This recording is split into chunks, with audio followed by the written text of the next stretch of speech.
Saludos, bienvenidos un día más a Euronews Hoy. Abrimos las noticias de este viernes con la actualización del conflicto en Gaza, tras la tregua alcanzada entre Israel y Hamás, en la que ambos bandos se han comprometido a un alto el fuego de varios días y al intercambio de rehenes y prisioneros. Por supuesto, también seguimos muy de cerca la evolución de la guerra en Ucrania, donde, según Kiev, Rusia ha perdido más de 1 millar de soldados en la última jornada. Por otro lado, en Irlanda se han registrado graves disturbios tras el apuñalamiento de varias personas ayer en Dublín. Entre las víctimas hay 3 menores. En Asia, la OMS ha querido lanzar un mensaje de tranquilidad ante el brote de infecciones respiratorias que ha sufrido estos días el país asiático y que se debe a patógenos conocidos, según explica la organización sanitaria. Comenzamos con los titulares del día. El gobierno alemán ha suspendido de nuevo el límite al endeudamiento que recoge su constitución y que había vuelto a estar vigente tras su suspensión por la pandemia. El asesinato de una joven estudiante de 22 años a manos de su exnovio ha reavivado el debate sobre la violencia contra las mujeres en Italia. A pesar de que la calidad del aire está mejorando en Europa, los niveles de contaminación siguen siendo demasiado altos. Óscar Pistorius consigue la libertad condicional una década después de matar a su novia Riva Steenkamp. El Zoo de Berlín se convierte en un jardín navideño con espectáculo de luz y sonido.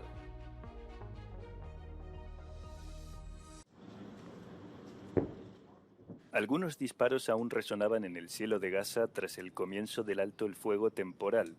Pero en general las primeras horas de tregua parecen transcurrir sin incidentes. Los primeros camiones del esperado convoy humanitario entraron a la franja de Gaza a través del paso terrestre de Rafah. Grupos de gazatíes refugiados en el sur de la franja trataban de volver a sus casas tras la entrada en vigor de la tregua. Vemos la tregua como una forma de respirar, tras 45 o 48 días de sufrimiento para los gazatíes. Soy de la ciudad de Gaza y fui desplazado a Rafah. Espero que la tregua se haga efectiva en toda la franja de Gaza, para poder ver mi casa demolida y lo que queda de ella. Las tropas israelíes han lanzado panfletos en el sur de Gaza pidiendo a los desplazados que no vuelvan al norte. A la población de Gaza, la guerra aún no ha terminado. El alto el fuego con fines humanitarios es temporal. El norte de la franja de Gaza es una zona de guerra peligrosa y está prohibido circular por ella. Pero en las 24 horas previas a la tregua hubo una intensificación de los ataques israelíes por tierra, mar y aire, así como detenciones de palestinos que intentaban evacuar del norte al sur, según constató la ONU. Para esta tarde se espera la liberación de los primeros 13 rehenes en manos de Hamás. El ejército israelí escoltó el miércoles a la prensa a través de un paisaje devastado por la guerra hasta el hospital más grande de Gaza. Los soldados israelíes enseñaron a los periodistas un túnel que, según dijo, era parte de una red subterránea que Hamás supuestamente habría utilizado con fines militares. Durante semanas, el hospital Al-Shifa de Gaza ha sido el punto focal de la guerra entre Israel y Hamás. Hay una habitación con aire acondicionado en el interior. Ves el cuarto de baño y sabes que están ahí. Incluso hay una pequeña cocina, lo que significa que cuando están tratando de sobrevivir bajan a los hospitales y los usan como escudos humanos. Y pueden quedarse aquí por mucho tiempo. Los soldados israelíes aseguran que Hamás ha estado utilizando el hospital para ocultar armas y operar centros de mando, una acusación que ha sido negada por el personal médico y el movimiento islamista. Ahora viene un acuerdo y tal vez ocurra. Dejaremos y liberaremos a nuestros rehenes. Tenemos una obligación moral con nuestros rehenes, pero cuando los traigamos de vuelta seguiremos derrotando a Hamás. La gira de prensa se produjo después de que Israel y Hamás anunciaran un acuerdo de tregua que inicialmente estaba previsto para comenzar este jueves. No obstante, Israel ha confirmado que se retrasará al menos hasta el viernes. Los bombardeos rusos mataron a 3 civiles ucranianos e hirieron a 5 personas en la localidad de Chornobayevka, en la región de Jersón, según anunciaron el jueves las autoridades ucranianas. Por su parte, el gobernador de Jersón afirmó que en el bombardeo las fuerzas rusas emplearon bombas de racimo. Y en la región sureña de Zaporilla, el corresponsal de guerra del canal Rosia 24 de la televisión pública rusa, Boris Maksudov, murió el jueves tras resultar herido la víspera durante un ataque del ejército ucraniano.